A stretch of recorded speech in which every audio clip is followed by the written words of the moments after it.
Muy buenas tardes, bienvenidos, bienvenidas a esta edición de hoy de Sobre la Mesa. Hoy viernes lluvioso, viernes 19 de septiembre del 2025, de que voy a estar analizando, discutiendo con ustedes durante las próximas 2 horas. Sube de tono la guerra dentro del PNP y el gobierno entre la gobernadora y Rivera Schatz. Y todo esto sobre el caso de el PRIT.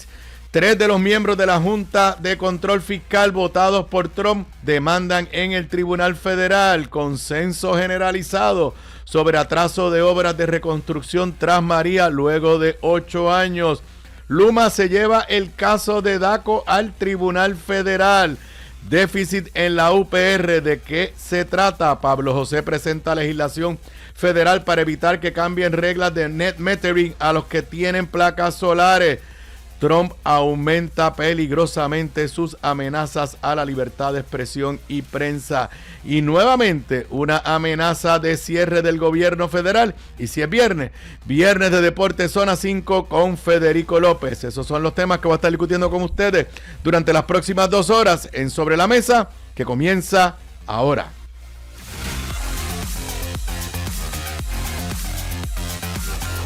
Un líder cuya voz conecta historia y actualidad. Su visión clara y experiencia única dan luz a los temas que moldean nuestra nación.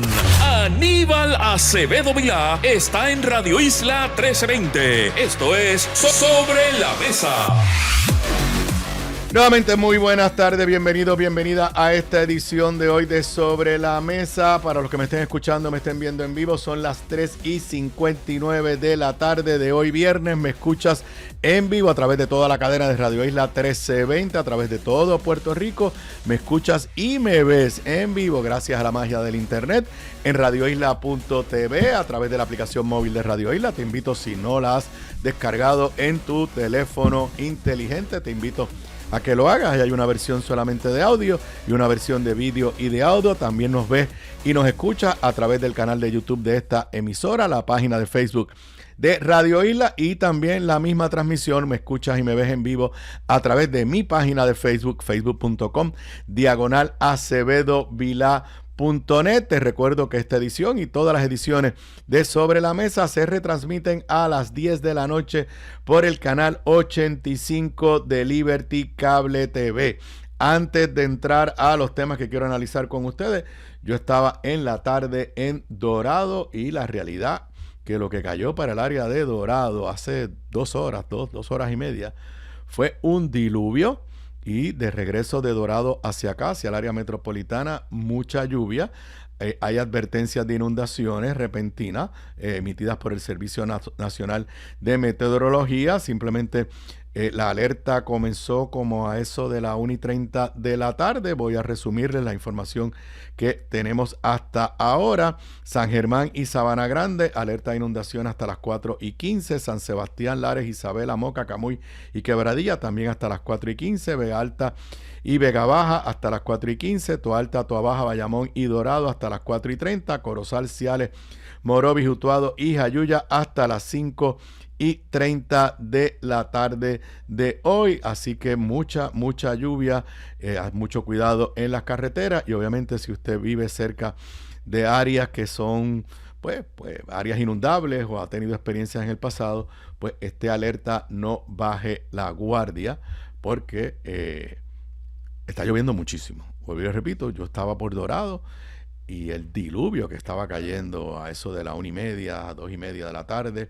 y de regresar de allá para acá, primero que nada, obviamente, tendremos a Ixa en la tarde dándonos informe del tránsito, pero los tapones, la carretera está bastante complicada. Bueno, les recuerdo que ayer era jueves y tuvimos nuestro segmento que ahora tenemos todos los jueves de perspectiva de salud con el licenciado Salvador Rovira, con el auspicio de Credemptia 360. Volvimos a hablar del tema de los esfuerzos que se están llevando a cabo para atraer médicos que se fueron de Puerto Rico a que regresen a Puerto Rico. Si les interesa, busquen la grabación en cualquiera de las plataformas que permiten escuchar podcast a través del internet, en el canal de YouTube de esta emisora, en mi canal de YouTube, y ahí pues creo que fue una discusión sumamente interesante la que tuvimos ayer. Bueno, El PRITS se torna en el foco de controversias serias y quizás podríamos decir hasta de una especie de guerra interna dentro del PNP. Esto está tan serio que el analista que está a esta misma hora en otra estación, colega, reconocido estadista PNP, Luis Dávila Colón,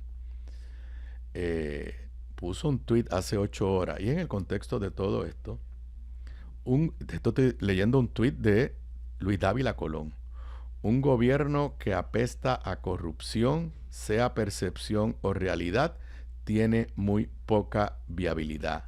The cat is out of the bag. Esa es una expresión en inglés, el gato está fuera de la bolsa, es como ya esto salió para afuera, no hay forma de detenerlo. Y eso pues tiene que ver precisamente con esta guerra, que es, primero, vamos a ponerlo en contexto, en esta ocasión, no es que Tomás Rivera Chatz le declaró la guerra a la gobernadora por el tema de los nombramientos del PRITS. Es que las acciones de la gobernadora, de su gobierno, han provocado investigaciones periodísticas serias, y en reacción a esas investigaciones periodísticas serias, la gobernadora, para no explicar de verdad qué está pasando, le ha echado la culpa de la retirada de estos nombramientos, particularmente del último nombramiento, al presidente del Senado, lo cual el presidente del Senado ha rechazado vehementemente. Llevamos varios días discutiendo esto. Ayer comentábamos el post que había puesto en las redes sociales, porque esto es de todos los días, que había puesto en las redes sociales el presidente del Senado. Recordará que en el post que dijimos ayer decía: en el Senado de Puerto Rico no jugamos, no mentimos y mucho menos manchamos reputaciones. Cuando decimos que procederemos, lo hacemos. No tenemos incongruencias entre lo que decimos y hacemos. Siempre actuamos sin temores, sin excusas, de frente y como tiene que ser. La gobernadora, ante todos estos señalamientos en los periódicos principales, pues dio la contestación de rigor. González niega presiones al liderato del PRITS. La gobernadora exhortó a todo el que tenga pruebas de supuestas irregularidades que presente una denuncia formal en el periódico El Vocero. El titular es más o menos, es más, yo creo que es prácticamente el mismo. Rechaza presiones sobre nombramientos en el PRITS. Gobernadora dice presentará proyecto de ley para devolver la oficina a la Oficina de Gerencia y Presupuesto, lo que se conoce como OGP. ¿Pero qué pasó? Por tercera vez, la gobernadora vuelve a repetir que el retiro del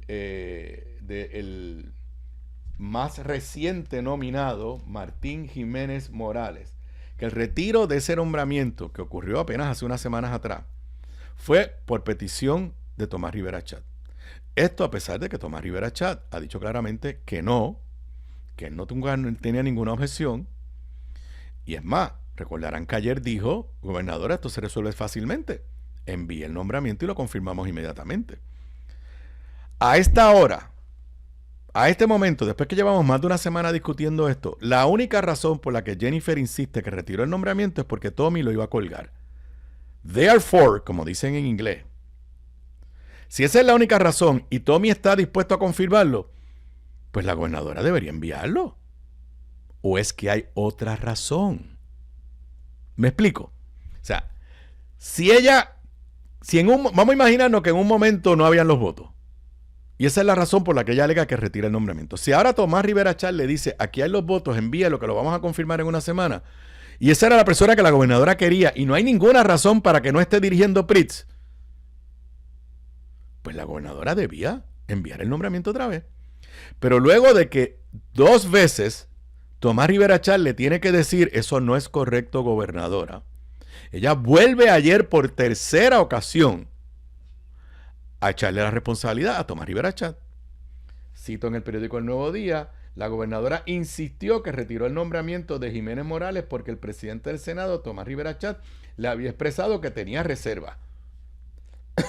Cita textual de la gobernadora ayer: en verano tenía reservas con el mismo y se nos pidió, obviamente, que había reservas y yo no voy a mancharle reputaciones a ningún funcionario que ha estado disponible, indicó la mandataria, quien dijo, sin embargo, que no interesa convertir el asunto en una controversia pública. Gobernadora, ya es una controversia pública. Y repito, si la única razón para retirar el nombramiento del señor Martín Jiménez Morales, que yo no conozco, yo no sé si es bueno o no es bueno, era que el presidente del Senado lo objetaba, pues ya él no tiene objeción. Envíe el nombramiento. Ahora, miren qué interesante. En verano tenía reserva con él mismo y se nos pidió en plural. Yo creo que, gobernadora, usted tiene que decir, número uno, si fue Tomás Rivera Chatz directamente quien se lo pidió, si fue en una reunión en la Fortaleza, si fue una llamada telefónica, si fue un mensaje de texto. Y si no fue Rivera Chatz directamente que se lo dijo a usted, y yo presumo que la gobernadora y el presidente del Senado se hablan con cierta frecuencia sobre asuntos importantes y el nombramiento del PRITS es un asunto importante.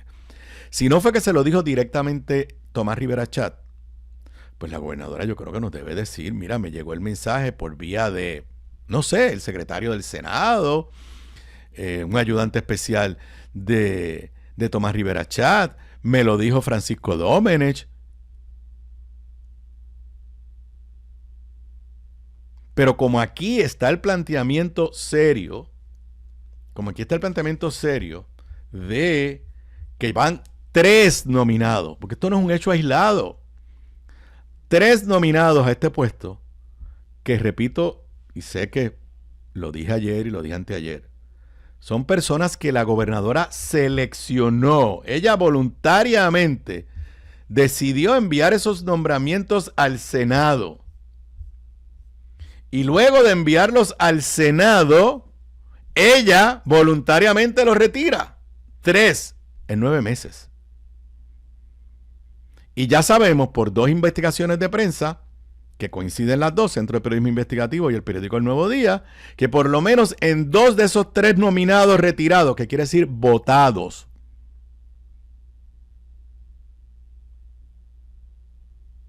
la investigación periodística tiene evidencia de que los nominados, los seleccionados inicialmente por la gobernadora, respaldaban esta empresa, se oponían a que se le diera contratos a esta empresa Subo, y por eso fue que lo sacaron. Entonces, a todo esto, y con estas expresiones de la gobernadora que por tercera vez vuelve a echarle la responsabilidad a Tomás Rivera Chatz, hoy Tomás despertó con un buenos días Puerto Rico. Lo pueden poner ahí en pantalla. Dice, buenos días Puerto Rico. A la mera sospecha de corrupción no se le maulla ni se le ladra. Ok. Comentario mío. A la mera sospecha de corrupción no se le maulla ni se le ladra. ¿Quién, y lo digo con la palabra tristemente, estuvo maullando a través de YouTube unos meses atrás? La gobernadora y su esposo en un podcast que se declararon públicamente amor, y usted podría estar a favor, en contra, le guste, no le guste, le pareció bien, pero que Tomás Rivera Chatz en su primera oración a la mera sospecha de corrupción no se le maulla ni se le ladra. No es casualidad. Sigue diciendo en el post Tomás Rivera Chatz de esta mañana. Se le mete mano sin aguajes y se combate con firmeza.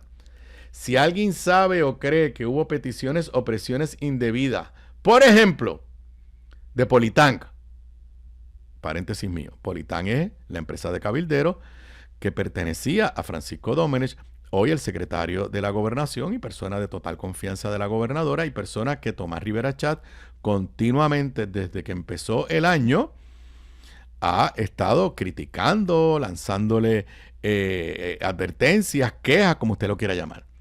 Entonces es curioso porque en ninguna de las historias de las investigaciones de prensa le adjudican esto a Politank. Lo que sí se ha dicho es que hay otra empresa, propiedad de Alfredo Escalera, que es los cabilderos de Subo, y hay un rumor corriendo de ese tiempo, nunca tampoco se ha dicho todos los datos, yo creo que Francisco Domenech debería decir todos los datos, pero se alega que Alfredo Escalera, cabildero fuertemente vinculado al PNP, fue la persona que puso el dinero para comprar la participación de Francisco Domenech para él poder salirse de Politán. Pero es curioso que a quien nombra Tomás Rivera Chat hoy es a Politán. Y después pone entre paréntesis, no sé si puedes poner el tweet el post de Tomás en pantalla.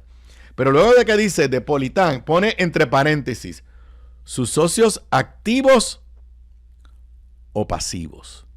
Le voy a explicar. ¿Quién puede ser un socio pasivo? Pues Alfredo Escalera puso el dinero, no se sabe si lo puso como un préstamo, de qué forma lo puso, pero a lo mejor no aparece como un socio activo. Continúo. Si alguien sabe que cree que hubo peticiones o presiones indebidas, por ejemplo, de Politán, sus socios activos o pasivos, en representación de sus clientes, pasados, presentes o futuros. Interesante como las palabras que escoge Tomás. O alguna intervención de la Fortaleza o de la Asamblea Legislativa, se debe acudir a las autoridades locales y federales. Es fácil y rápido, es un deber. Entonces, después de decir que los que sepan algo vayan a las autoridades, da el próximo paso. Le solicitamos a las autoridades que procedan. Bueno, yo interpreto esto como una petición formal de Tomás Rivera Chat al Departamento de Justicia que investigue, al FBI que investigue. El primer paso que sugerimos, citar o interrogar a los 3 nominados retirados del PRITS. El segundo, buscar los contratos de tecnología otorgados en PRITS o cualquier otra agencia y verificar quiénes son sus cabilderos. Tercero, ya con eso habrá bastante claridad sobre el asunto, por lo que el pueblo podrá llegar a sus propias conclusiones y autoridades pertinentes también. En el Senado no le suavizaremos ningún filtro de control a nuestro gobierno. Ninguno. En el Senado no le suavizaremos ningún, en mayúscula, porque él escribe como Trump, filtro de control a nuestro gobierno. Punto. Ninguno. Si eso no es una declaración de guerra, si eso no es hacer todo lo contrario de lo que quería la gobernadora, que dijo ayer, yo no quiero una controversia pública sobre esto, pues que entonces me describan qué es lo que está tratando de hacer Tomás Rivera Chat. Obviamente, cuando Tomás Rivera dice buscar los contratos, cuando dice buscar quiénes son los cabilderos, cuando dice que con eso se sabrá con bastante claridad sobre el asunto, por lo cual el pueblo podrá llegar a sus propias conclusiones, es que él ya sabe. ¿O alguien piensa que Tomás no sabe quién es o son los cabilderos de Subo? ¿Alguien piensa que Tomás no sabe por qué retiraron esos 3 nombramientos? ¿Alguien piensa que Tomás no sabe cuántos contratos se ha llevado Subo, en qué momento y bajo qué circunstancia? Mi única observación, y ya se ha hecho, a estas expresiones, no por mí, por otras personas también, es que a Tomás se le quedó alguien que puede investigar, que es el propio Senado. Ya Luis Javier Hernández, portavoz del Partido Popular en el Senado, y estuvo con Penchi hace unos minutos atrás, presentó una resolución para que el Senado investigue. Creo que Tomás ha dicho que como se ha insinuado que es el Senado, no se puede investigar a sí mismo. No, Tommy, por amor a Dios. Esto es bien sencillo. Y voy a ponerlo aquí también en la perspectiva de las 3 personas involucradas. Esas 3 personas evidentemente son PNP. Ya no están dirigiendo PRIT, pero a lo mejor tienen unas necesidades económicas. Sabe Dios si tienen otros contratos en gobierno. Y pensar que esas personas voluntariamente van a ir al FBI o al Departamento de Justicia, por amor a Dios, no es así de fácil. No es así de fácil. Si los citan, esos son otros 20 pesos. Pero esto es bien sencillo. Lo único que tiene que hacer Tomás es aprobar una resolución de investigación o ampararse en alguna de las resoluciones amplias que el cuerpo del Senado tiene aprobada, y se cita a los 3 nominados que luego fueron retirados y se les interroga bajo juramento, y puede ser hasta una vista ejecutiva sin prensa inicialmente. Y si a una persona la citan bajo juramento, pues normalmente van a decir la verdad. Y fíjense que aquí la alegación que sale de los informes de prensa, de las investigaciones de prensa, nadie ha dicho que le dieron dinero debajo de la mesa a nadie. O sea, puede ser que los nominados que fueron después retirados su nombramiento digan, yo no escuché ningún delito, pero sí, yo me opuse al contrato de Subo y al otro día me votaron. Eso es todo lo que necesitamos saber. Y sí puede decir, yo recibí una llamada de fulano de tal, de la Fortaleza, o yo recibí una llamada de fulano de tal, donante del PNP, yo recibí una llamada de mengano de tal, diciéndome que era una persona cercana a la gobernadora, diciéndome que tenía que aprobar este contrato, y yo lo examiné y concluí que no. Eso es todo. Si de ahí sale un acto de corrupción, esos son otros 20 pesos. Lo que en este momento el país necesita saber es por qué la gobernadora escogió a 3 personas y luego les quitó su confianza y los retiró.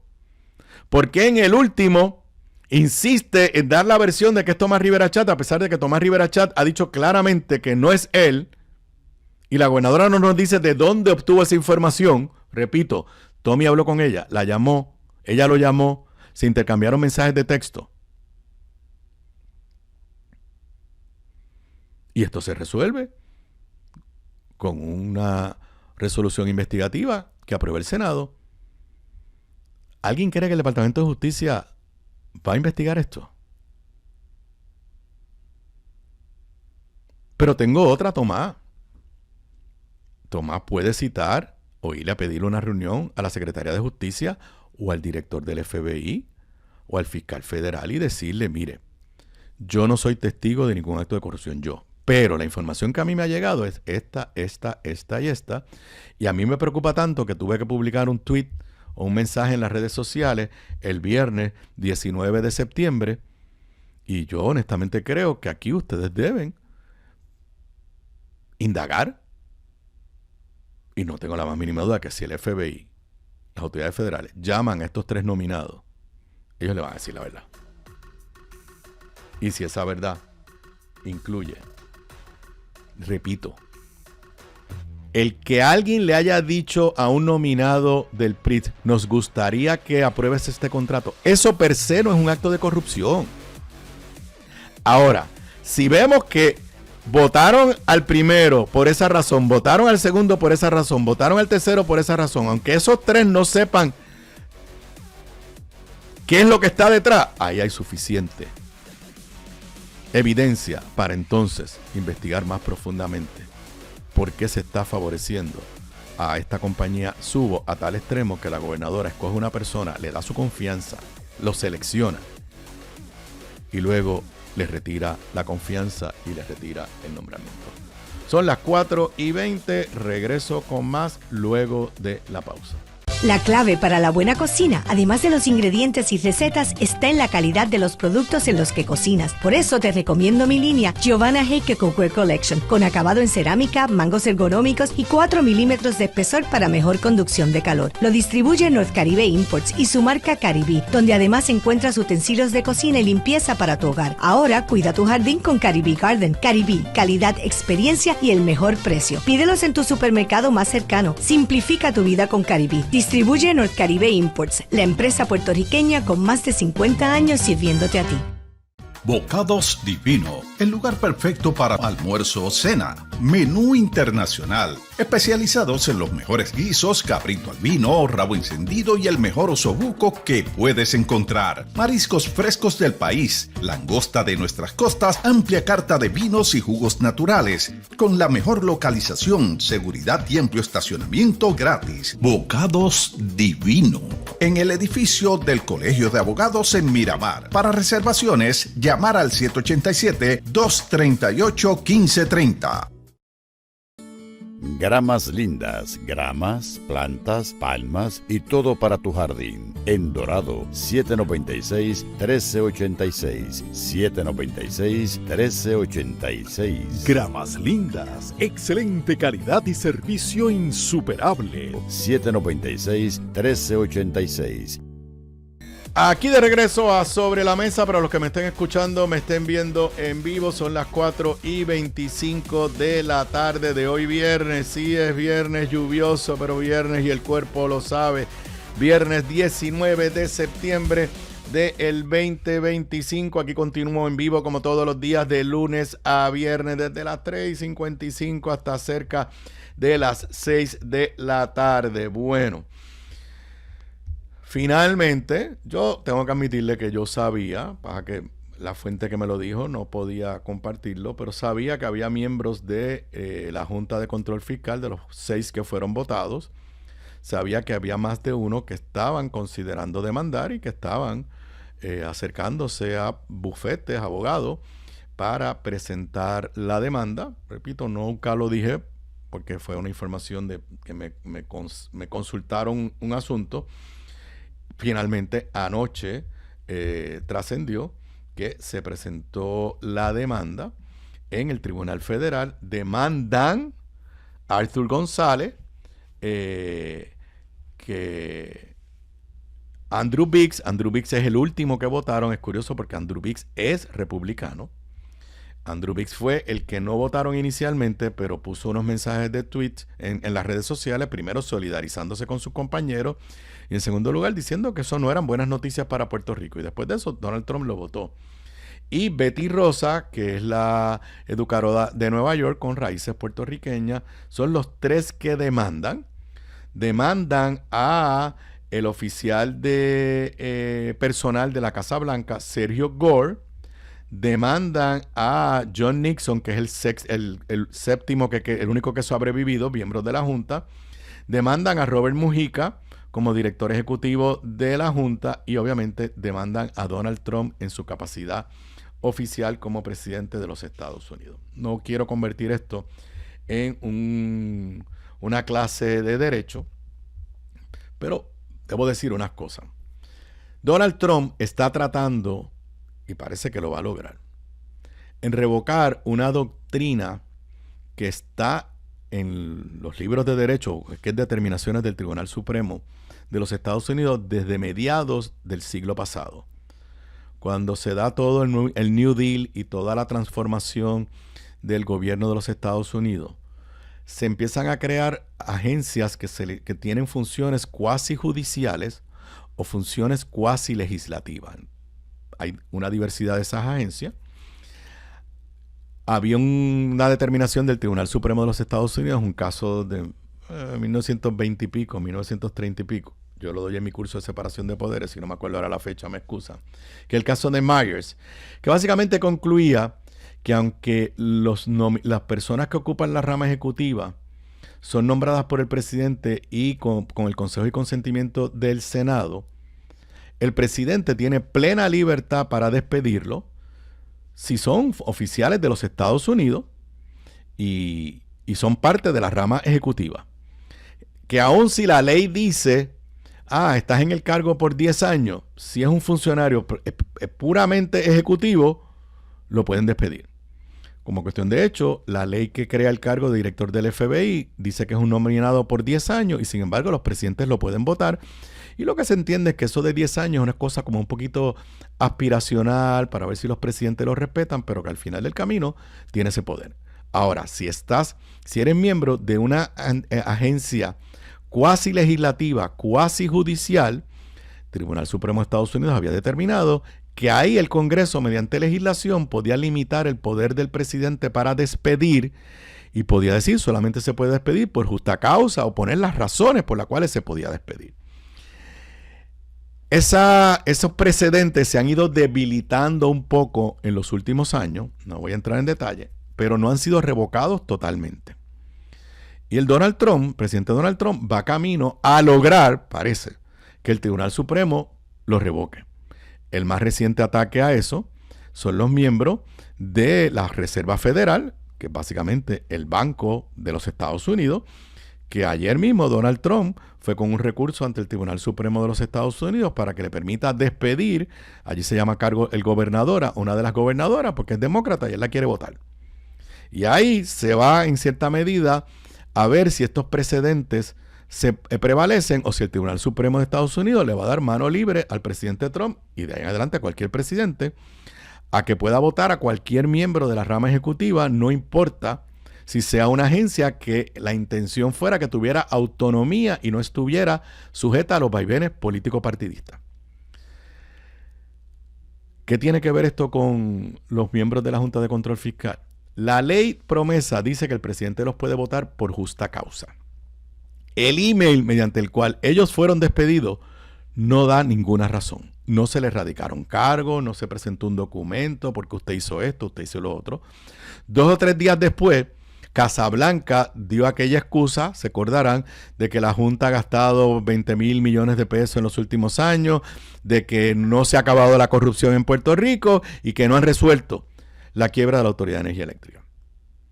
Entonces, en esta demanda, que me parece muy interesante, ellos están diciendo, mire, aún si el Tribunal Supremo determinara que Donald Trump puede despedir o que un presidente puede despedir a todo el mundo que esté en cualquier junta, aunque esas sean juntas que se supone que sean autónomas, nosotros, la Junta de Control Fiscal, por determinación del Tribunal Supremo Federal, en el caso de Aurelius,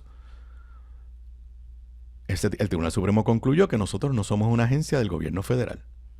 Nosotros somos una agencia del gobierno territorial de Puerto Rico y precisamente por eso fue que se validó que el proceso de nombramiento y de nombramiento de los miembros no fuera el proceso tradicional que tiene que hacerse con cualquier otro funcionario de la rama ejecutiva, que es el presidente nombra y el Senado confirma. Y lo que están diciendo es, como nosotros no somos unos miembros de la rama ejecutiva, como son los otros que Trump está votando, aquí hay que validar que el Congreso dijo que solamente nos podían votar por justa causa y el presidente no levantó ninguna razón para votarnos. Parece un argumento muy bien pensado, interesante. Leo de la traducción que hace Oscar Serrano en Noticel de unas partes de la demanda. Hay mucho en juego en este caso. Si el presidente puede violar las leyes que el Congreso aprobó estableciendo gobiernos locales en los territorios, puede remover mañana a cualquier oficial territorial. Sobre esa teoría, puede también remover a oficiales del Distrito de Columbia, aun cuando ningún oficial ejerciendo autoridad en nombre de un territorio del Distrito de Columbia pertenece o se reporta a la rama ejecutiva.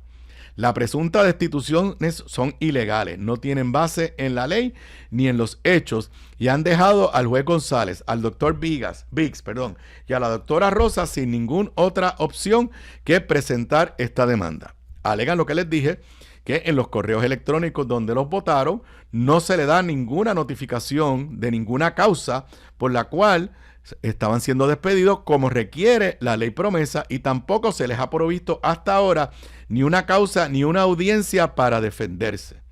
¿Qué es lo que están pidiendo? Los remedios legales que solicitan son una declaración de que las remociones fueron ilegales y que tienen que ser reinstalados, que solo pueden ser removidos con causa que los correos fueron ilegales y no tienen efecto, que los demandantes tienen derecho a vista y a un debido proceso de ley y que los demandados están impedidos de ejecutar las destituciones. Interesante desde el punto de vista de derecho, pero más interesante para nosotros los puertorriqueños. ¿Por qué? Independientemente de usted lo que usted quiera crea de la Junta, y ustedes saben que yo me opuse desde el inicio y fui a cabildear a Washington junto con Rafael Hernández Colón, que en paz descanse, a oponernos a que se aprobara promesa con esa Junta. Pero si la existencia de la Junta es una tragedia, lo que es una catástrofe es que los miembros de esa Junta respondan a la voluntad política del presidente de los Estados Unidos. Si la Junta va a existir un mes más, 6 meses más, un año más, lo que sea, todos nosotros deberíamos querer que por lo menos las personas que estén allí actúen según les dicta su conciencia y no porque el presidente Donald Trump haya dado unas instrucciones de proteger a bonistas, de proteger a empresas, de favorecer contratos o de quitar contratos aquí en Puerto Rico. Si estos demandantes no prevalecen, y yo no estoy diciendo que el caso va a ser fácil, estoy diciendo que en estricto derecho, y me puse el sombrero de profesor de derecho, el argumento que están haciendo es extremadamente interesante y hace mucho sentido, porque lo que hicieron es darle la vuelta a decirle, no me trates a mí como estás tratando Tribunal Supremo de Estados Unidos los otros casos donde Donald Trump está votando a miembros de juntas autónomas o que deben tener independencia de criterio. En el caso nuestro, nosotros somos un organismo territorial que no le respondemos directamente al presidente de los Estados Unidos. Y también se hace el argumento de que Puerto Rico, por ser un territorio, le hace colonia, quien tiene jurisdicción sobre Puerto Rico es el Congreso, porque es a quien la Constitución le da el poder de hacer todas las reglas y reglamentos sobre los territorios. La Constitución no dice que es el presidente el que tiene poderes sobre los territorios. El presidente ejerce poderes sobre los territorios en función de que una ley congresional le dé ciertos poderes. Y lo que están diciendo es, la ley congresional, los poderes que le dio al presidente fue de despedir por justa causa, y aquí no han presentado ni pizca de evidencia de justa causa. Veremos cómo evoluciona esta demanda. Fue presentada en el Tribunal Federal de Distrito para el Distrito de Puerto Rico. Yo no sé si esto le toca a la jueza Taylor Swain o si le toca a uno de los jueces de distrito. Veremos rápidamente a qué sala. Yo creo que le va a tocar a la jueza Taylor Swain porque es un asunto que tiene que ver con promesa, y todo lo que tiene que ver con promesa empieza en la sala de la jueza Taylor Swain. Son las 4:37, regreso con más luego de la pausa.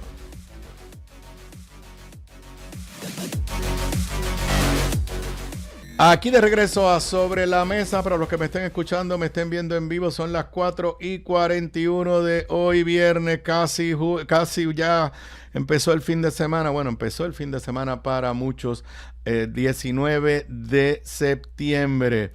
Bueno, mañana se cumplen 8 años del paso de María por Puerto Rico, además que es el concierto de Bad Bunny.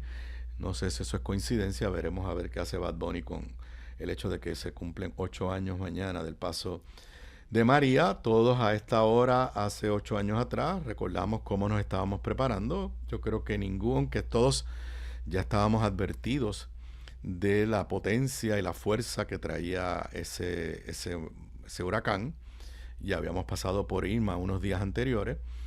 Yo creo que ninguno tenía una noción clara de lo que nos esperaba, porque en nuestra generación nunca habíamos pasado por eso. Yo soy de la generación que en la década de los 70 pues pasaban, y los 80 pues pasaban, habían avisos de huracanes y pues sí, tocaban alguna tormenta, alguna esquina y se inundaba alguien, pero no es hasta el huracán Hugo que Puerto Rico recibe un golpe fuerte de un huracán. Yo era asesor de Hernández Colón en aquel momento y lo recuerdo claramente. Hugo no afectó toda la isla completa, el área oeste apenas lo tocó. Luego de eso viene Georges en 1998, ese sí afectó toda la isla, y luego tuvimos todo este tiempo y pues nos arropó María el 20 de septiembre de 2017. No voy a repetir todas las historias que han salido, pero hoy los periódicos principales, y era de esperarse, particularmente algunos de los periódicos principales, esa es la primera plana que tienen, y es el hecho de que ya hay un consenso, señoras y señores. Los chavos de María no se mueven. Y ya llevamos 9 meses del gobierno de Jennifer González, y ninguna de las historias que ha salido, alguna de ellas con datos que da el propio gobierno, y tengo que decir que en ese sentido pues han dado conferencias de prensa, han dado datos. No hay una sola historia que nos diga, 1, en estos 9 meses se empezaron a mover los chavos más rápido, o 2, hemos establecido una nueva metodología que va a resolver los problemas burocráticos o lo que sea que no nos habían permitido, a los gobiernos anteriores mover el dinero. No hay una. Primera plana del periódico El Nuevo Día. Reto para convertir dinero en obras. El 84% de los daños esperan por reconstrucción.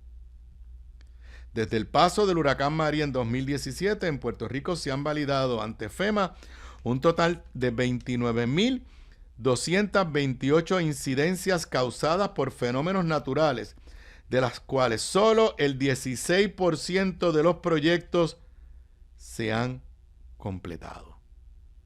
Y aunque uno sabe que el dinero no se está moviendo, cuando ve estos datos, le sigue impactando. Nota de Manuel Guillama Capella.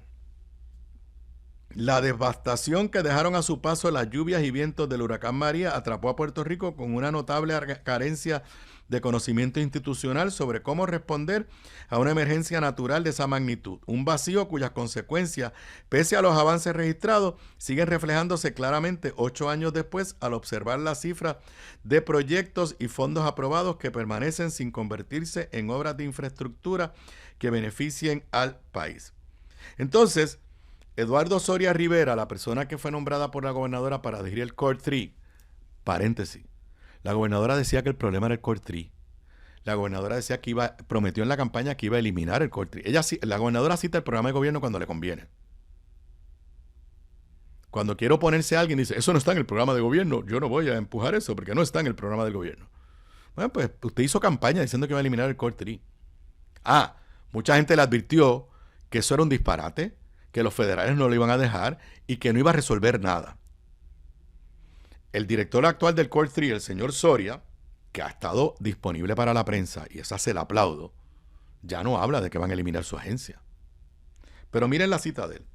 Hay un learning curve, curva de aprendizaje. Antes de María, ¿quién trabajaba con cosas de FEMA? Aquí, nadie. ¿Por qué? Porque el último huracán mayor fue en 1998, Georges. No sabíamos, ese expertise, pericia se perdió. Pero cuando vino el huracán Fiona en el 2022 ya teníamos varios años de sufrimiento con María y eso nos ha ayudado a ser más eficientes trabajando con Fiona. Me perdí. Ese soy yo, no lo dijo él. Espérate. No podemos mover los chavos de María porque no sabemos cómo mover los chavos de María, pero pudimos mover los chavos de Fiona porque entonces ya sabíamos cómo mover los chavos de Fiona. Por amor a Dios. Disparate. Además, esa declaración de que aquí no había la expertise y que por eso los dineros están atrasados, pues es la mejor admisión de que los gobiernos del PNP han fracasado.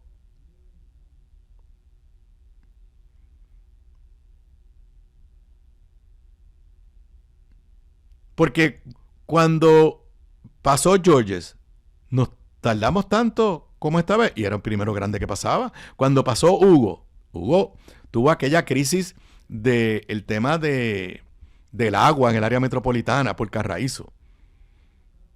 Pero yo no recuerdo que estuviéramos 8 años después quejándonos por la reconstrucción post-Hugo o post-Georges. Y ambos fueron, por eso hice el relato, ambos fueron huracanes que impactaron cuando en Puerto Rico no estábamos acostumbrados a ese tipo de daño. Y ya existía FEMA. Así que esa es la historia en términos del periódico El Nuevo Día. Primera Hora tiene pues otros datos y otra historia con otro enfoque, pero obviamente valida lo mismo. A 8 años de la devastación, si puedes poner Primera Hora ahí en pantalla, solo el 34% de los proyectos del Departamento de Transportación y Obras Públicas y la Autoridad de Carretera han sido completados desde el azote de María en el 2017. Esta me voló la cabeza. O sea, porque si algo yo creía era que por lo menos los proyectos de carretera, si puedes poner en la primera plana de Primera Hora, te lo agradezco. Yo pensaba que pues la gran mayoría de los proyectos de carretera se habían movido. ¡No! Solo el 34% de los proyectos de carretera, y ahí mezclo todo lo que es obras públicas y la autoridad de carretera, se han movido. Y entonces, en algo que duele en el alma, hace tiempo que no hablaban de toldos azules, y yo pues honestamente pensé que se habían acabado. Casi 750 familias continúan con toldos azules sobre las viviendas de sus techos tras el paso del fenómeno. Ok, el consenso es que seguimos mega atrasados. Yo me he leído todas las historias que han salido durante esta semana por cumplirse los 20 años, de los 8 años del paso de María. ¿Dónde está la ruta a seguir? ¿Dónde están los cambios que iba a traer esta gobernadora para acelerar la reconstrucción? ¿Dónde están? Ya basta de estar echando culpas a pasadas administraciones. Basta de estar dando explicaciones de por qué estamos atrasados. Que no hay suficiente mano de obra, lo sabemos. Que los costos de construcción han subido, lo sabemos. Que por culpa de Donald Trump los costos de construcción y sus aranceles van a subir más todavía, lo sabemos. Ahora le añade que no teníamos expertise para bregar con FEMA. Todo eso ya lo sabemos. Lo que no sabemos es qué es lo nuevo que trajo la gobernadora a la mesa. Miren, Pedro Pierluisi ganó las elecciones del 2020 montado en que él era el que iba a mover los fondos federales. Y es curioso porque uno de los argumentos que utilizaba era que como había sido comisionado residente, él tenía la experiencia y sabía cómo bregar con los federales para mover los dineros. Jennifer González inició su campaña de primaria montada en un truck de estos de construcción para dramatizar que ella era la que venía a acelerar la reconstrucción de Puerto Rico. Y en el caso de ella repetía, son los millones de dólares que yo conseguí como comisionada residente y que no se mueven, y como yo los conseguí como comisionada residente, se van a mover. Pero de todas las historias, de todo lo que se ha dicho esta semana, por diferentes jefes de agencia, pero principalmente por el director del Core 3, todos son excusas, excusas y excusas. Y yo no he leído nada ni escuchado nada que me digan estos son los cambios que hemos puesto en vigor y ustedes van a ver resultados en los próximos 3, 4, 5, 6 meses. Nadie está diciendo que se va a reconstruir, que el dinero que no se ha gastado se va a gastar en 6 meses. Pero lo que no podemos darnos el lujo es que el año que viene, en vez de 34% de proyectos de obras públicas y de carretera, pues hayamos subido a 44%. Y lo que no nos podemos dar el lujo es que el año que viene, en lugar del 84% de los daños esperan por reconstrucción, hayamos bajado a 74%. Si hay problemas burocráticos, si hay problemas de expertise, si hay problemas de costos, ya los hemos identificado. ¿Dónde están las soluciones? ¿Cuál es el cambio que la gobernadora prometió? ¿Dónde está el cambio? Regreso con más luego de la pausa.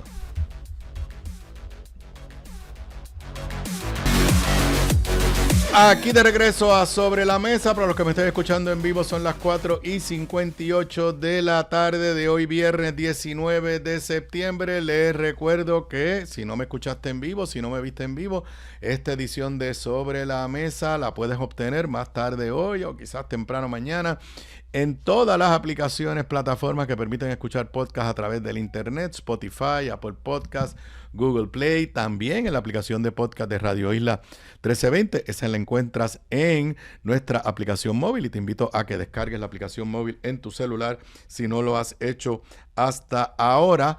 Además, la vas a encontrar en mi canal de YouTube, bajo mi nombre, Aníbal Acevedo Vilá. Si no te has registrado a mi canal de YouTube, ya hay miles que están suscritos a mi canal, te invito a que lo hagas. Escribes mi nombre en el buscador, te va a aparecer mi canal, le das a la campanita y ahí quedas registrado. Eso es totalmente gratis y recibirás los avisos, los alertas cada vez que haya un nuevo video disponible en mi canal de YouTube, y de esa forma me escuchas y me ves cuando a ti más te convenga. Así que ya sabes, en vivo o grabado, agradezco su sintonía. Antes de pasar de tema, en el tema con el que comencé el análisis de hoy, leo de la cuenta de tweet del periodista Rafael Lenín López. Puso esto hace 34 minutos. FBI ya tiene testimonios sobre Pritz. Y obviamente dice que tendrá los detalles en su programa en Telemundo a las 5:30 de la tarde. Interesante, porque ahora hago yo la pregunta. Cuando Tomás Rivera Chat puso su Buenos Días Puerto Rico esta mañana, invitando a que fueran donde las autoridades federales o locales, si la información de Lenin es correcta, de que ya el FBI tiene testimonios sobre Pritz, ¿alguien cree que Tommy no lo sabía? O sea, ¿alguien cree que fue que porque Tommy puso el post en las redes sociales esta mañana, alguien fue corriendo hoy y ya el FBI lo entrevistó? ¿O no será al revés? Que mientras más la gobernadora se niegue a explicar lo que está pasando y continúe en adjudicarle la responsabilidad por el reciente retiro del nominado a Tomás Rivera Chat, alguien, no tienen que ser esos nominados, alguien ya fue ante los federales y se lo hizo saber a Tommy. Y repito la referencia que hice a un tweet, yo le sigo llamando tweet, de Luis Dávila Colón, hace 9 horas atrás, o sea, temprano en el día de hoy. Un gobierno que apesta a corrupción, sea percepción o realidad, tiene muy poca viabilidad. The cat is out of the bag. Y parte del problema que tiene la gobernadora, es que con razón o sin razón, la percepción, usó la palabra que usó Luis Dávila Colón, la percepción, con razón o sin razón, es que todos estos contratos y todas estas controversias en contratos, directa o indirectamente, están vinculadas a su secretario de la Gobernación y director de AFAF, Francisco Domenech. Pero, repito, según Rafael Lenín López, ya el FBI tiene testimonios sobre el asunto del Pritz. Bueno, y en los temas energéticos, todos los días tenemos que hablar de algo de energía. Luma, que tiene, quizás no tendrá, bueno, quizás no nos da el mejor servicio eléctrico, pero que tiene buenos abogados para desarrollar estrategias en los tribunales, de eso no tenemos la más mínima duda. Recuerden, a veces nos confundimos. Hay 2 litigios en este momento que yo conozca. 2 litigios grandes.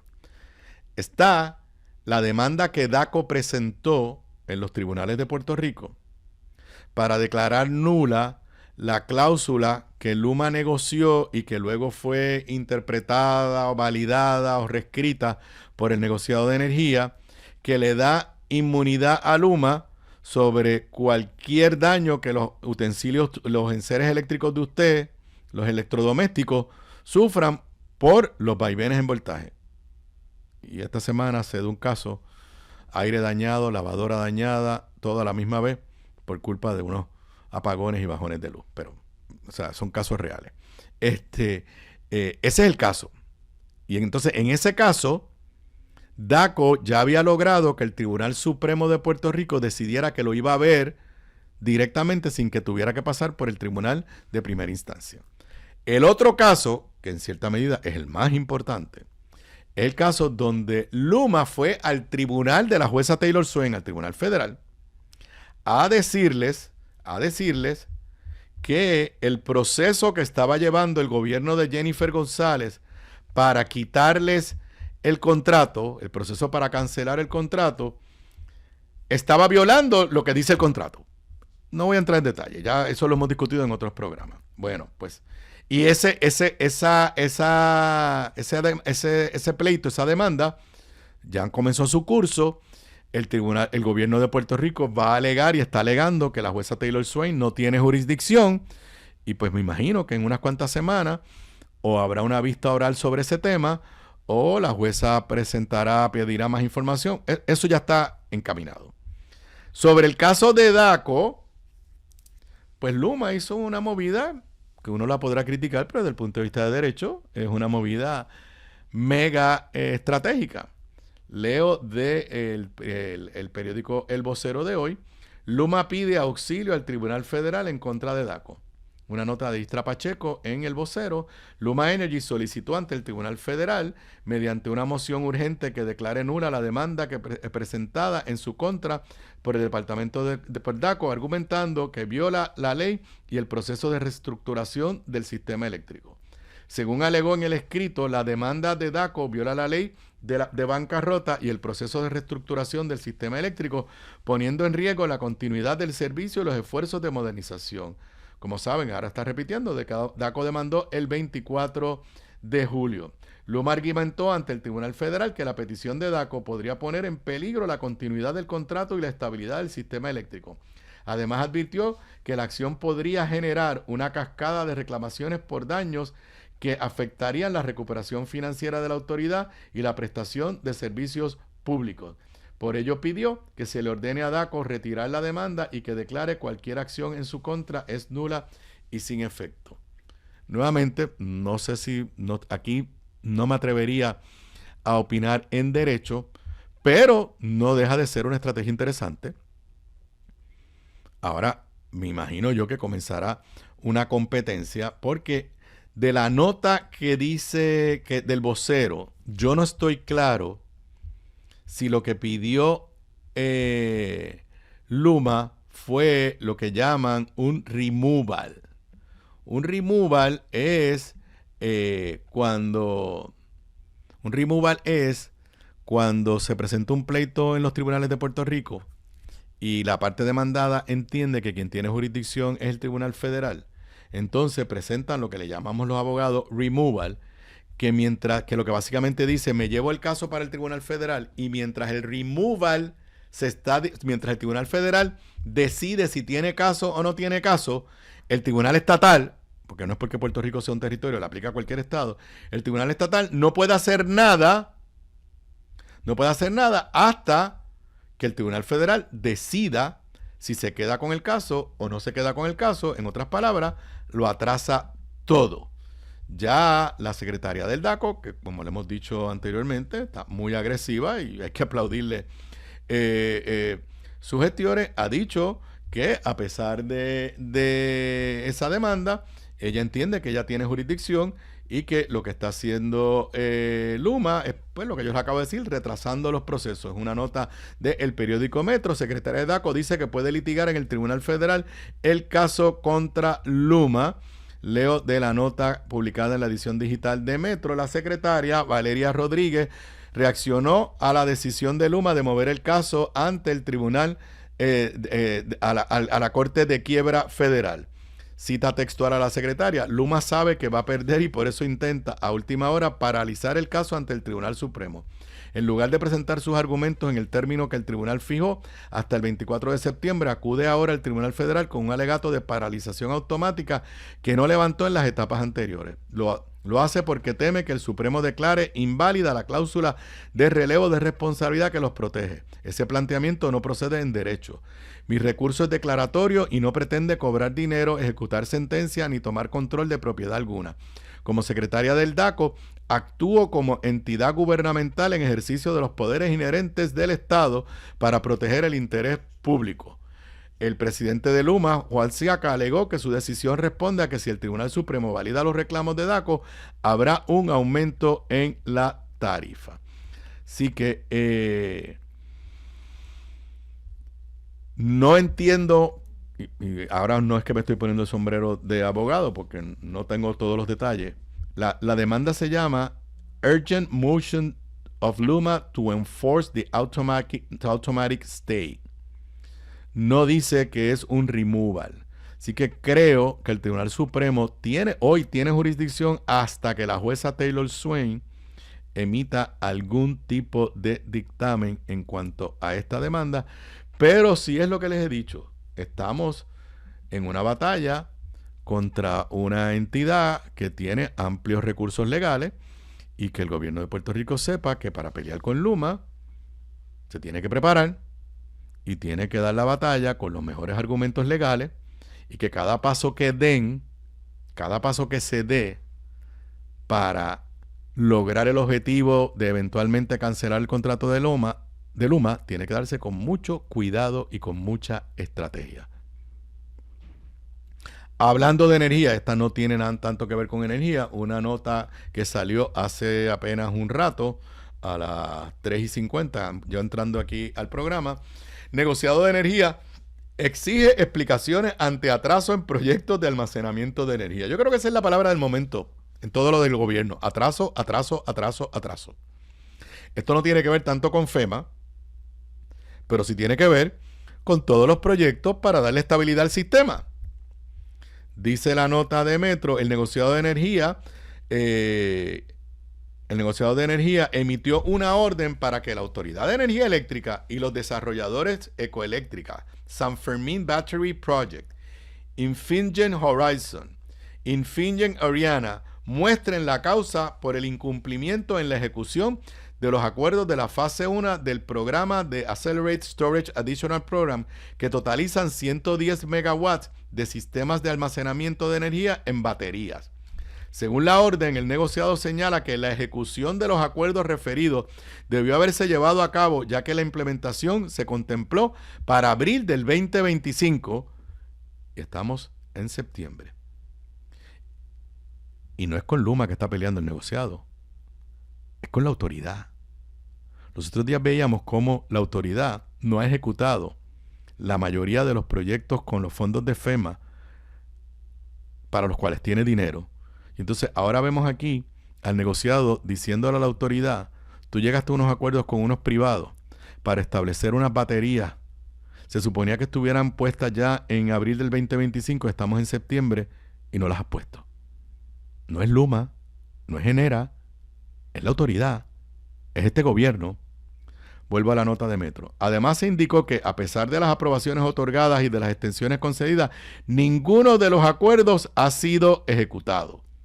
El negociado advirtió que este incumplimiento contradice los plazos establecidos en el propio programa, bajo el cual los proyectos podían comenzar de inmediato al no requerir mejoras de red significativas ni altos costos de interconexión. Esto de verdad es difícil de entender. Por lo que dice el negociado, aquí no hay problemas de permiso, aquí no hay que hacer estudio, aquí lo que había era que ejecutar. La orden dice, el negociado de energía ordena a la Autoridad de Energía Eléctrica y a los desarrolladores a mostrar causa dentro de 3 días laborables de notificada esta orden de por qué el negociado de energía no debe imponer una multa administrativa de $10,000 por incumplimiento en la ejecución de los acuerdos de la fase 1. La tienes el negociado de energía amenazando en ponerle una multa a la Autoridad de Energía Eléctrica porque la autoridad no es capaz de ejecutar los proyectos que le toca a la autoridad y que según el diseño que nos presentaron es parte de la estabilización del sistema eléctrico energético en Puerto Rico. Perdonen que suspire, pero es que de verdad, son cosas que uno no puede entender. Bueno, hoy ha habido toda una discusión que yo tengo que admitirle, no la he podido seguir de cerca. El periódico El Vocero publica, no creo que está en El Nuevo Día, pero la vi en El Vocero, una nota bastante larga. Publica una nota donde se detalla lo que dice una auditoría, los estados financieros auditados de la UPR. La nota del periódico El Vocero dice, déficit millonario de la UPR despierta cuestionamientos. Una nota de Alexandra Acosta Vilanova. A pesar de que la Universidad de Puerto Rico podría entrar en un estado de vigilancia de high concern, alta preocupación en español, por parte de la Middle State a causa del déficit fiscal que enfrenta, portavoces de la comunidad universitaria cuestionaron el análisis financiero. Entonces, ¿qué es lo que hay aquí? Hay un estado financiero auditado de la firma Ernst & Young. El gobierno y todas las instituciones tienen que preparar informes de financieros auditados y se los tienen que presentar a la Junta de Control Fiscal. Y esa fue una de las razones por las que nos impusieron la Junta, porque el gobierno de Puerto Rico y las corporaciones públicas, y la UPR es una corporación pública, no tenían sus estados financieros al día. Así que, ¿por qué hay este informe financiero? Porque hay que tenerlo. Usted puede diferir de cómo Ernst & Young hace el análisis. Y yo no voy a entrar en eso.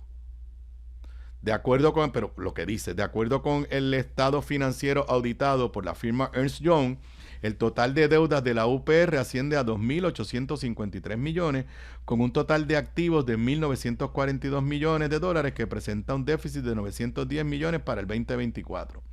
El informe apunta a que la deuda estimada del sistema de retiro es de 3.300 millones, con la financiación del 49%, menos de la mitad de los empleados del sistema universitario. Esos son los datos que dice Ernst & Young. Eso ya provocó, y esto es un documento público, o sea, los estados financieros, como cuestión de hecho, a mí me lo enviaron ya, no me lo he leído, y no creo que voy a tener tiempo para leerlo, pero no es un documento secreto. Y ya eso provocó que la Middle State, que pues todos sabemos que es la agencia acreditadora de las instituciones postsecundarias en Estados Unidos, y que a base de eso depende prácticamente todo, que te acrediten, que tengas acceso a fondos federales, ya le dijo a la presidenta de la UPR: te voy a poner en high concern. Eso no quiere decir que nos quitaron la acreditación. Eso es básicamente decirle: te estoy velando, estoy preocupado. ¿Por qué la UPR está en esta circunstancia? Y fíjense, esto no tiene nada que ver con este gobierno de estos 9 meses. Por la combinación de dos cosas. La más importante, la masacre presupuestaria ejecutada por la Junta de Control Fiscal. La pérdida multimillonaria de fondos que ha tenido la UPI desde el 2017 para acá. Y voy a repetir algo que los que me seguían en este programa Sobre la Mesa First Season saben que lo repetía y después en mi podcast lo repetía y lo voy a seguir repitiendo. La reducción de los fondos para la UPR que ejecutó la Junta de Control Fiscal y los aumentos en la matrícula que ejecutó y ordenó la Junta de Control Fiscal estaban y están en el plan fiscal que presentó Ricardo Rosselló en el 2017, y que cuando la Junta lo aceptó en el 2017, Ricardo Rosselló orgullosamente hizo una conferencia de prensa en un lugar en la Fortaleza que poca gente sabe cómo se llama el Jardín Hundito. Y allí estaba Ricardo Rosselló con Tommy, con Johnny Méndez, con legisladores, con alcaldes, celebrando que la Junta de Control Fiscal había aprobado el plan fiscal que él le había presentado. Y en ese plan fiscal es que estaba la masacre a la UPR y la masacre a los municipios. La segunda razón por la que tenemos esta situación, la que sea, es porque una vez se aprueba el plan fiscal, pues definitivamente los gobiernos del PNP y las personas que han designado allí, pues no han logrado atender esta situación de forma satisfactoria. He escuchado que hay una controversia alrededor de la figura del amigo Jorge Colbert. Me enteré y escuché un poco a Jorge esta mañana en Mili Méndez aquí en Pegados en la Mañana, y escuché al representante estudiantil. Aparentemente Jorge, junto a el CPA Kenneth Rivera, de mucho prestigio, y al ex senador Juan Zaragoza, forman parte de algún comité asesor que creó la presidenta. Y lo que tengo entendido es que Jorge lo que hizo fue resumir, presentar, explicar lo que dice este informe estado auditado. Si alguien tiene una discrepancia con la interpretación que está haciendo Jorge, yo creo que tiene perfecto derecho. Pero vamos a enfocarnos en lo verdaderamente importante. Número 1, ¿qué dice este estado financiero auditado? ¿Y qué le vamos a decir a la Middle State para que no caigamos en un problema de pérdida de acreditación? Y en tercero, ¿cuál es el plan para echar para adelante a la UPR? En eso es lo que tenemos que concentrarnos. Si hubiese un ambiente para lograr revocar las disposiciones de la Junta de Control Fiscal sobre la UPR, pues demos esa pelea. Pero percibo hoy que estamos entre una guerra entre todos nosotros. Digo nosotros porque yo me siento siempre parte de mi universidad. Cuando, pues si Ernst Young se equivocó, pues alguien tiene que demostrar que se equivocó. Pero ese es el estado financiero auditado. Eso es lo que va a usar todo el mundo, la Junta de Control Fiscal, el Middle State y quien sea que mire las finanzas de la UPR.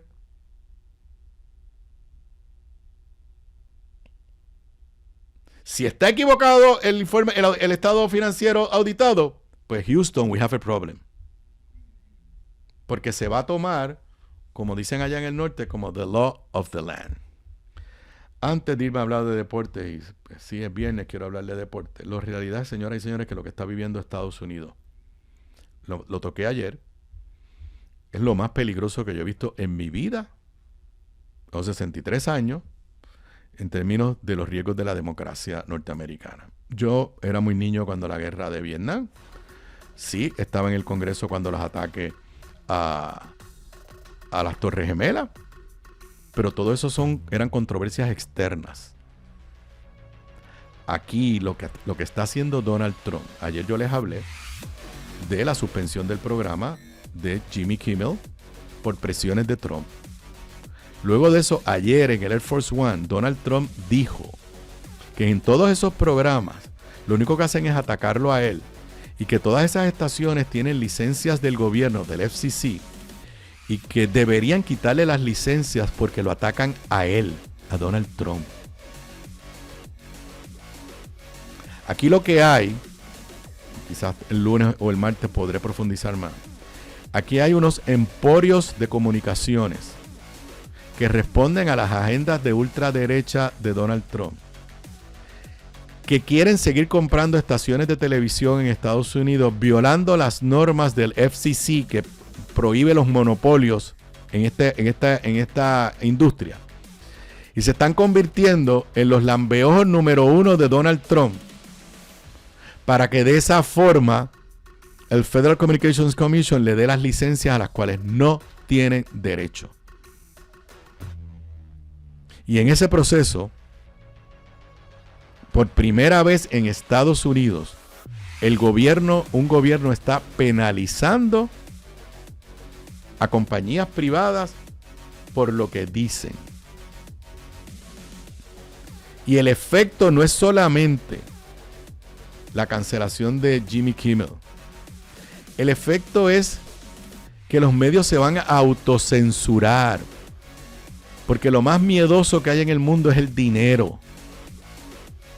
Y no importa cuán valiente sea un comediante, un artista, un cantante, lo que sea. Si el dueño del canal de televisión, por más liberal que sea, necesita un permiso de gobierno o tiene miedo a que lo van a perseguir, se van a autocensurar.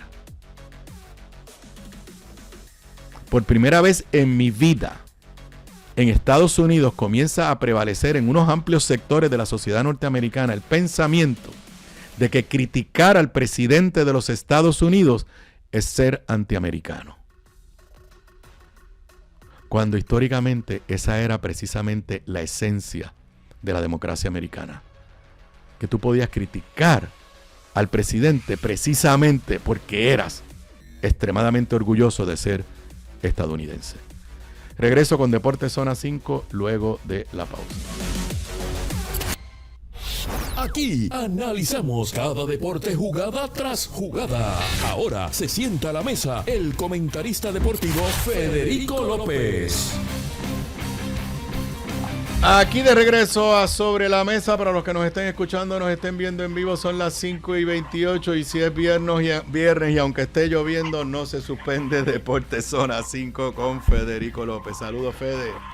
Saludos, Aníbal, saludos a todos. Deportes Zona 5 es traído a ustedes por Seguros Múltiples. Imagínate si no los tuvieras. Bueno, Aníbal, el año que viene regresa el clásico de béisbol a Puerto Rico. Y en esa misma semana, hoy se anunció que el Coliseo de Puerto Rico será sede de uno de los torneos clasificatorios al campeonato, a la Copa del Mundo femenina de baloncesto. Pero ven acá, ¿extendieron los días para que sean más de 24 horas? ¿O la semana sea Parece, más de ¿verdad? o la semana sea más de 7 días para que uno Sí. pueda ir a las dos cosas? Sí, pero vamos a ver, yo creo que no se pisan los eventos. Yo creo que termina primero el grupo del clásico y después viene el torneo clasificatorio de la Copa del Mundo. Así que vamos a ver qué pasa, pero muy interesante. O sea, el Irán Bithorn y el Choli van a estar interesantes y complicados. Y son buenas noticias. Ahora que mañana se termina la residencia de Bad Bunny, ya sabemos que todo evento que proyecta a Puerto Rico internacionalmente, ahora estamos hablando de deporte, y en este caso, pues por el contenido de los eventos, vienen gente de afuera, porque vienen jugadores, equipos de afuera. Obviamente no estamos hablando de algo del impacto como Bad Bunny, pero me parece que también para, más allá de los amantes del deporte como nosotros y los que nos siguen en este segmento, sino para la economía de Puerto Rico, son muy buenas noticias.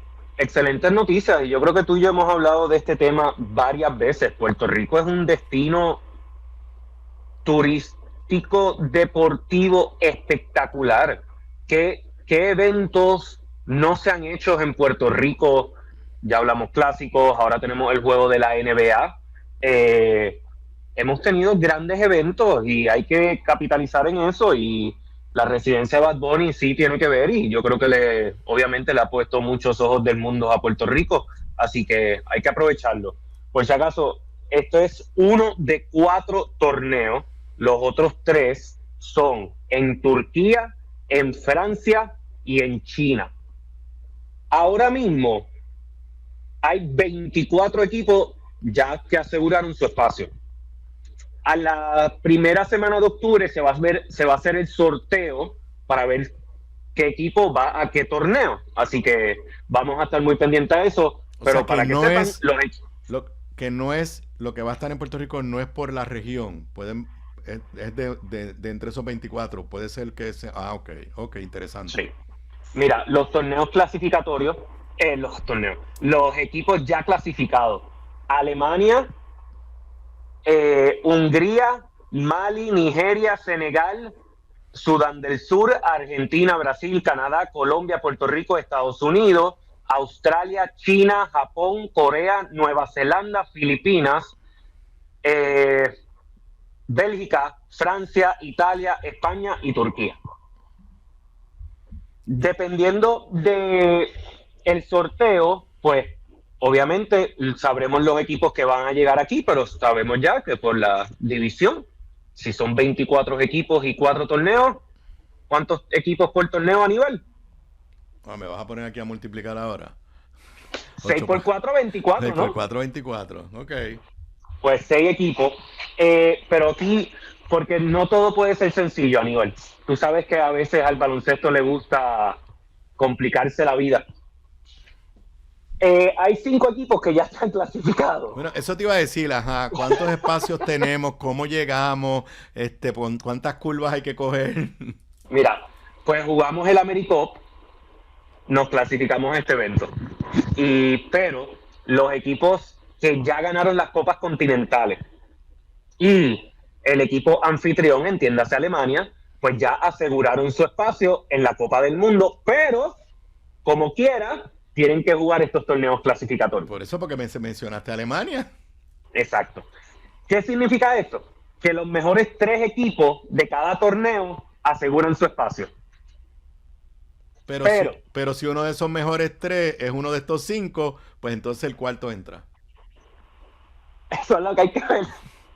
No se ha explicado bien la cosa, pero, por ejemplo, porque en la noticia oficial dice, ¿dónde está? Que si que el equipo, que el torneo donde esté Alemania, pues ya entran los mejores 2. Así que hay que ver cómo se divide esto. Vamos a tener que esperar por el sorteo para que se explique mejor la cosa. Sí, porque eso no hace sentido, porque si Alemania está en un grupo y llega a cuarto, pues deberían entrar los primeros 3. O sea, no sé. I don't know. Bueno, y hay que recordarle a los que nos siguen que nuestras chicas están clasificadas las 13ª en el mundo. O sea que tienen un buen ranking. O sea que si fuera por eso deberían pasar, pero es complicado. Se supone, pero tú sabes que se gana y se pierde en la cancha. Y que la Copa del Mundo tiene 16 equipos, así que vamos a ver qué pasa, pero entran los mejores 3. Y dato simplemente que salió esta semana y no lo teníamos tú y yo para discutirlo, pero los muchachos bajaron un puesto en el ranking, de 15 bajaron al 16, ¿verdad?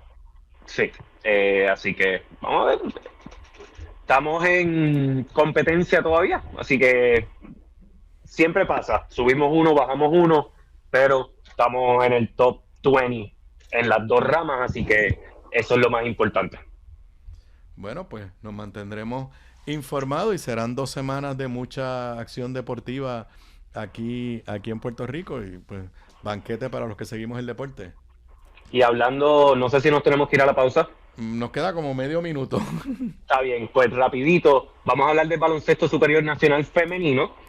Hoy hay 2 partidos. Las Cafetaleras visitan a las Gigantes y las Monarcas visitan a las Leonas. Importante detalle, ya que mencionamos a las Cafetaleras de Yauco, hubo cambio de dirigente y vamos a conocer todos quién es el nuevo dirigente de las Cafetaleras, y es el señor Eddie Casiano. Para que entiendan, el apoderado, el dueño de las Cafetaleras, es el mismo dueño de los Atléticos de San Germán. Así que ahí está esa conexión. Interesante por demás. Pues creo que nos vamos a una pausa. Si acaso cuando regresemos completas lo del BCN femenino, los partidos del fin de semana y cómo estamos en el standing. Regresamos con más de Deportes Zona 5 luego de la pausa. Son las 5:41, continúo aquí conversando con Fede. Nos quedamos en los partidos del fin de semana del BCN femenino y cómo van los standings. Así es. Mira, mañana sábado las Criollas de Caguas reciben a las Explosivas de Moca. Ese partido también lo pueden disfrutar por punto 2. Además, las Cafetaleras de Yauco y las Ganaderas de Atillo, mañana sábado, visitan a las Cangrejeras de Santurce. El domingo, las Cafetaleras de Yauco visitan a las Atenienses de Manatí en el Aubin Cruz. Eso es lo que va a estar pasando durante el fin de semana. En cuanto al standing, en cuanto a la tabla de posiciones, las Explosivas de Moca están en su mejor momento y tienen la primera posición con 8-2. Las Cangrejeras de Santurce, las campeonas defensoras, están en la segunda posición con 7-3. Tercera posición para las Pollitas, Gigantes, Ganaderas, Monarcas, Criollas, Atenienses, Cafetaleras y Leonas. Es una tabla de posiciones. Finalizada la temporada regular, los mejores 8 equipos clasifican entonces a los cuartos de final, donde se enfrentan el 8 contra 1, así sucesivamente. Así que muy interesante lo que está pasando, y porque no lo dije la última vez, el último juego programado de la temporada regular es el 15 de octubre, así que nos queda menos de un mes para que termine la temporada regular. Interesante, o sea que de 10 equipos, 2 se quedan fuera. De 10 equipos, 2 quedan fuera, exacto. Ok. Bueno, ¿qué más tenemos? Vamos a las mayores, y obviamente ya recibí un mensaje. A ver, a mí no me ha escrito. Él sabe que los leo, así que... Los Mulos de Manhattan, estamos 3 abajo de Toronto y nos quedan 9 juegos para subir. Y por encima de Boston en el wildcard. Ese es el mensaje del compañero y amigo Luis Vega Ramos, que creo que ya estamos todos claros que creo que es fanático de los Yankees. Actualmente los Yankees que juegan hoy contra Baltimore llevan racha de 3 victorias. Sí. Por su parte, Boston perdió ayer juegan hoy contra Tampa Bay, pero llevan una derrota. Y perdieron ayer contra los Atléticos. Ajá, ok. Y perdieron la serie 2-1. Llevan 2 series corridas perdiéndola. Sí. Actualmente estás en la línea. Eres el último equipo clasificado en el wildcard. Y solamente a juego y medio de diferencia de Cleveland, lo cual pues Pues me pone nervioso. Para los que no, si se acabase esto hoy, pues Toronto, Detroit, Houston y Seattle están clasificados. En el wildcard están los Yankees, Houston, Seattle y Boston. Así que eso es lo que está pasando en el oeste. No, espérate. Repite, están clasificados Toronto, Detroit y Houston. Ajá. Y en el wild card están los Yankees, Seattle y Boston. Es que pusiste a Houston en el wild card otra vez. El app de MLB yo no lo entiendo. Ajá. Sí, aquí en la página también se están repitiendo los Houston y Seattle, así que a lo mejor esa es nuestra confusión. Pero eso es lo que aparece en cuanto a la nacional. Aquí ahora sí. Milwaukee, Filadelfia y Dodgers, Chicago, San Diego y los Mets. Y los Mets están como los Red Sox, están a 2 juegos de diferencia con Arizona. Y aquí en la nacional ya tenemos algunos equipos que aseguraron su espacio, porque Milwaukee y los Cubs aseguraron su espacio, Filadelfia aseguró su división, así que se más concreta lo que está pasando en la nacional que en la americana. Bueno, aquí nuestro anotador en el control nos dice serie importante entre Houston y Seattle para ver quién gana la división del oeste de la Liga Americana. Acuérdense que los que quedan 1 y 2 en las 2 ligas son los que no juegan. Los wild cards son 3 contra 6 y 4 contra 5. Yo me lo han explicado 400 veces y no lo entiendo. Sí, es complicado, pero aquí voy yo. Ahora mismo este es el panorama si se acabase hoy, si ya se hubiese acabado la temporada regular. En el wild card, Boston contra Seattle, Houston contra los Yankees. En la próxima división ya esperan Detroit y los Blue Jays. Eso obviamente en la americana. En la nacional serían Mets contra Dodgers, San Diego contra Chicago y ya estarían esperando en la próxima etapa los Phillies y los Brewers. Ok, no sé si lo entendí. Vamos a tener que poner a Manuel para que me lo explique aquí. Esa es buena. Creo que sería lo mejor que nos puede pasar. Mira, y el Mundial de Atletismo, ¿no me lo pusiste en el Mundial de Atletismo hasta ahora? Grandes participaciones.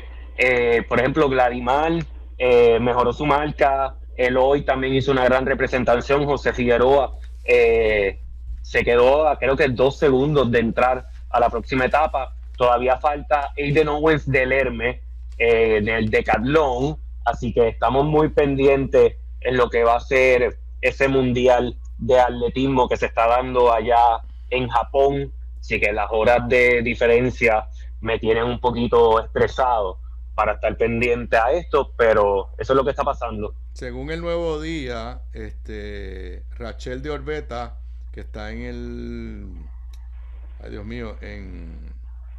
la marcha, es a las 6:30 de la tarde, hora de Puerto Rico, hoy. Exacto. Así que no tenemos nada.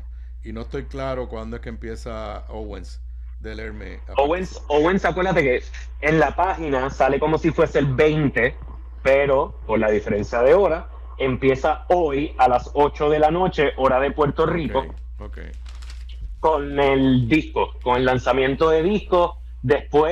Justo después va a los 100 metros y por ahí sigue eso. Así que muy interesante. Recuerden que esa sesión de decatlón son 2 días, así que vamos a ver qué pasa. Él lo que sería el 20, es complicado, lo que sería el último día del evento, él entonces tiene, por ejemplo, los 110 metros con valla, y sigue por ahí. Así que eso, obviamente, todo termina con los 1500 metros del decatlón y entonces ahí sabremos cómo le va a nuestro Aiden Owens del Hermes, pero son 2 días de competencia empezando con los 100 metros. O sea que el lunes cuando estemos, si puedes estar con nosotros, pues ya tendremos el resultado. Exactamente. Ya el lunes vamos a saber lo que pasó y vamos a poder hacer un resumen de todo lo que pasó con nuestros atletas allá en el Mundial de Atletismo. Mira, hablando, no, dale. hablando de mundiales, ahora mismo Puerto Rico está jugando, nuestra dupla de Alanis Navas y María González está jugando en Punta Cana el torneo clasificatorio de Norseca, de nuestra zona, para la Copa del Mundo de Voleibol de Playa, que se va a jugar en Australia en noviembre. Ya jugaron sus primeros 2 partidos, o los únicos 2 partidos que tienen de la fase de grupo, terminaron con 1-1. Hay que esperar porque mañana se enfrentan los otros 2 equipos para ver cómo terminan y se adelantan. Hay que terminar entre las primeras 4 posiciones de este torneo para adelantar a lo que sería la Copa del Mundo. Importante detalle que también está participando nuestra dupla masculina de Encarnación y Rosich, así que muy pendiente a lo que pasa allá en República Dominicana y obviamente en Punta Cana. El lunes vamos a tener un resumen con lo que pase con los nuestros allá. Bueno, pues tú y yo nos volveremos. ¿Vas a estar en alguna de las transmisiones del BCN femenino el fin de semana? Eso te iba a preguntar porque mañana me toca en Caguas para ver si vas para allá. No, yo sí. El sábado pasado no llegamos al Juego de las Cangrejeras. Lo voy a decir por culpa de Luma. Porque pues ocurrió en el momento más difícil para uno estar ready. Y la planta eléctrica no prendió.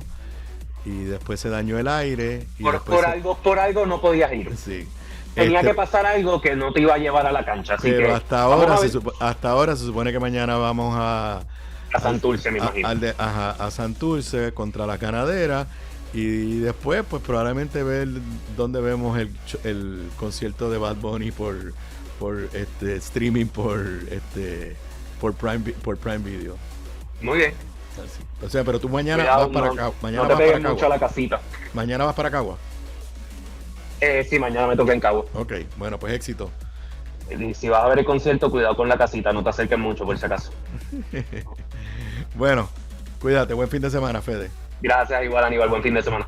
Y con eso yo me despido. Ustedes y yo nos volvemos a ver en vivo mañana. No mañana, buen fin de semana. Cuídense que todavía hay mucha lluvia, pero ustedes y yo nos volvemos a ver el lunes en vivo a las 3:55, cerca de las 4 de la tarde. Buen fin de semana para todos.